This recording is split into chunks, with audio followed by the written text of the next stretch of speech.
était tout le temps dans l'image, on travaillait beaucoup avec les images. Et donc j'étais amené petit à petit à travailler avec différentes techniques et à mêler régulièrement et le collage et la peinture.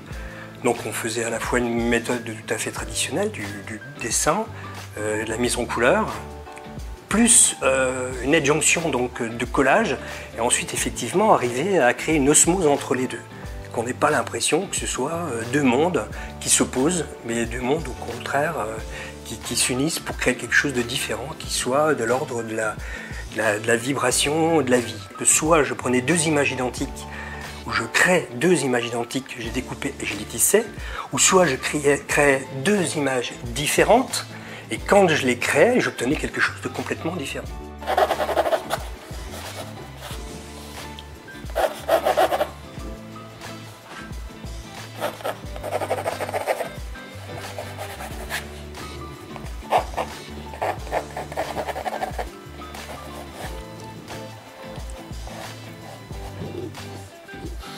Je travaille de manière totalement classique, donc dessin, mise en couleur, pour ensuite brouiller l'image.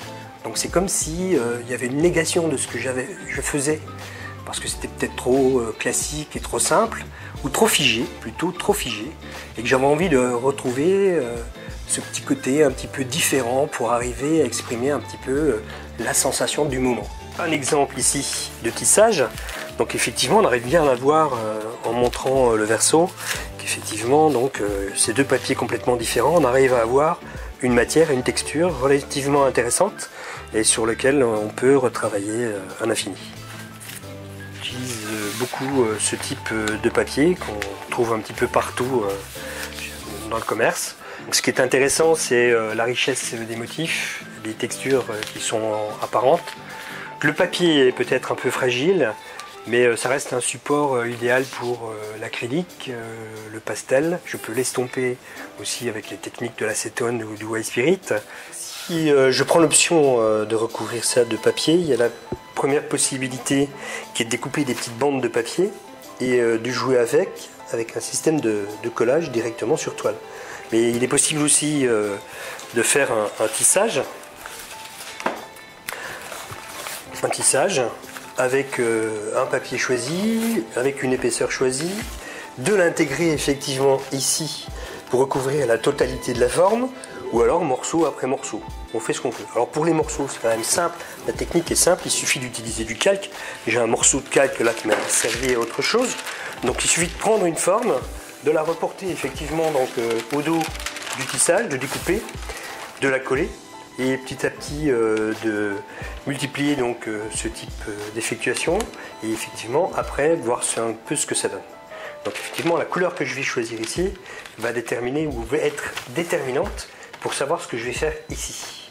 Parce qu'effectivement je peux jouer sur une opposition, un contraste entre quelque chose qui est effectivement dur ici au premier plan, puis quelque chose de beaucoup plus mouvant avec peut-être des personnages qui se fondent.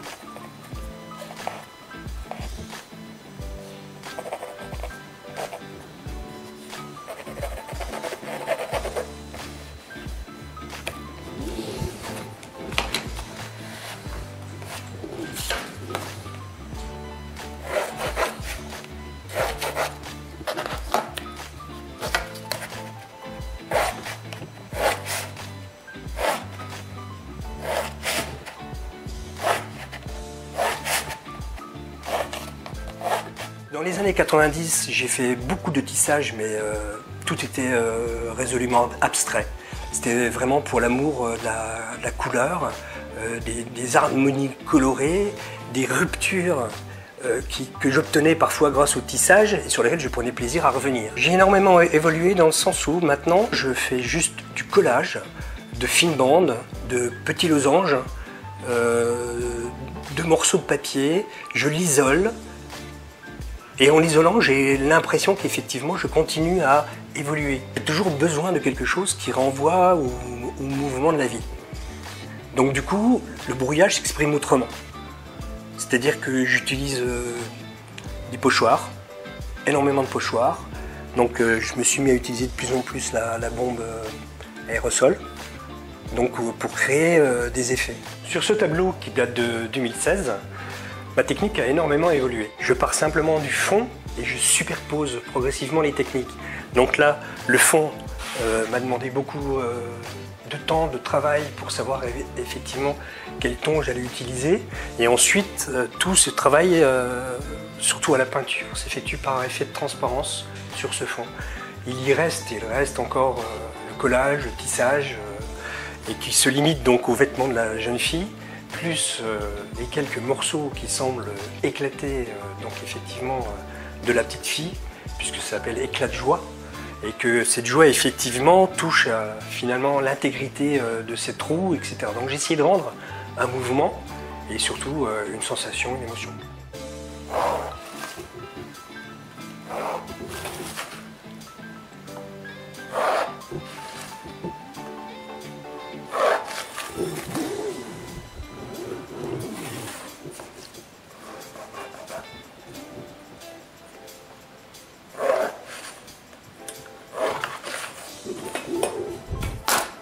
Ça, avec le pastel, c'est très bien pour le lier. Et si ça ne fonctionne pas, effectivement, j'ai toujours recours donc à des pochoirs. Donc le pochoir permet aussi d'effacer des limites et de rendre finalement ou de lier la forme au fond. Et là, ça devient assez intéressant. Il existe des pochoirs rigides métal que l'on récupère ou que l'on achète. Ça, c'est récupéré. Et effectivement, il y a des petits pochoirs souples en plastique. Donc on récupère effectivement, donc qui permet de redécouper cette petite forme, d'accord. Et ensuite effectivement il y a de la dentelle, donc les motifs de dentelle. Donc il y en a à l'infini, beaucoup de fleurs, beaucoup de motifs géométriques. Donc ce qui est intéressant, donc effectivement à partir du moment où je les pose ici, à la fois sur le corps et sur le fond, il est possible ici, en travaillant à la bombe, de lier la forme au fond, pour créer justement un amalgame de formes qui se lient les unes aux autres. Moi, ça me permet de jouer, de faire des ruptures ou pas. Ça me donne une grande liberté de création et c'est ce qui me plaît. Sur ce tableau-là, j'ai eu un petit souci pour pouvoir terminer. Donc c'est une technique par superposition. J'ai rajouté du collage. Et effectivement, il y avait quelque chose qui n'était pas terminé ici pour moi. Là, par contre, effectivement, le fait qu'on se projette dans l'image, on recrée aussi les choses qui n'ont pas été terminées, même les petits traits de crayon, etc. Je vais tout laisser. Par contre, là, il y a un petit côté peut-être trop agressif. J'aurais voulu adoucir. Donc pour adoucir, il y a plusieurs possibilités. Il y a la possibilité du pastel, donc pastel à l'huile, etc., qui se tient parfaitement dessus. L'acrylique, bien entendu. La bombe, le pochoir avec effectivement du métal, peut-être pas sur cette forme-là, effectivement, la forme carrée, pas extraordinaire. Plus fine, sans doute. Et autre possibilité, effectivement, c'est la petite brosse. Finalement, c'est comme une brosse à dents, mais une brosse à chaussures, c'est un peu plus gros. Donc je vais essayer de faire et d'adoucir un petit peu ça. Alors, donc la forme de la jeune fille a été reportée effectivement sur le carton, donc avec le calque.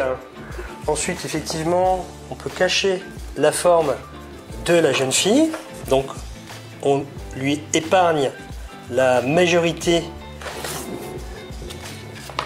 des retouches blanches. Ensuite, un peu de blanc.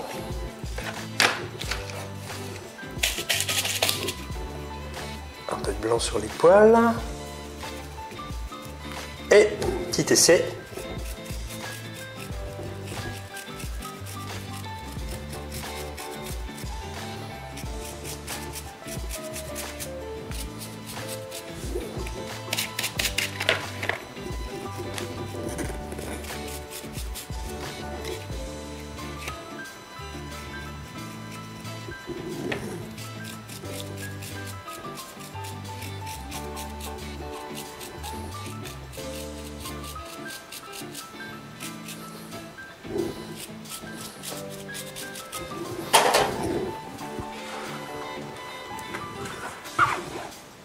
Donc en faisant comme ça, on adoucit le rapport entre les formes et le fond. On fait ressortir le corps. Il y a un rapport aussi effectivement par la forme qui est découpée entre ce qui est derrière et ce qui est devant. Donc en fait, il y a à la fois un effet de profondeur, l'effet illusionniste traditionnellement recherché par les peintres, et puis aussi le fait qu'à un moment donné, j'aime bien retrouver des choses qui nient un peu cet effet de profondeur. C'est quand même paradoxal, on ne peut pas voir la vie arrêtée, et pourtant l'image nous le montre. Et moi je pense que c'est la raison essentielle pour laquelle elle nous fascine.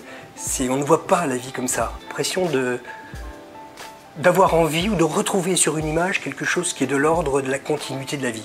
Quelque chose qui bouge dans quelque chose qui est immobile.